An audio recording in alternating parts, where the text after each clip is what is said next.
Hi guys, welcome to my vlog. So ayan, magre-reba na naman tayo na sobrang dami siyang buhok ni Madam.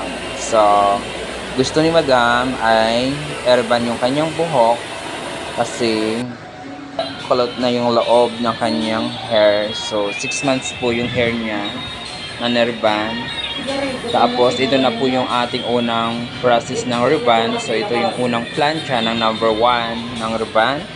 So, hindi ko na ipapakita kung paano ako mag-apply ng gamot. So, medyo matagal po kasi ang process.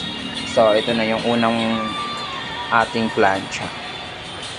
Saka, pinulayan ko rin po siya. So, yan ang gulay niya. Light is bland. So, medyo matagal po siya ginawa. So, nag-start po kami ng 1 p.m. Natapos kami ng 10 p.m. ng gabi. So, ayan.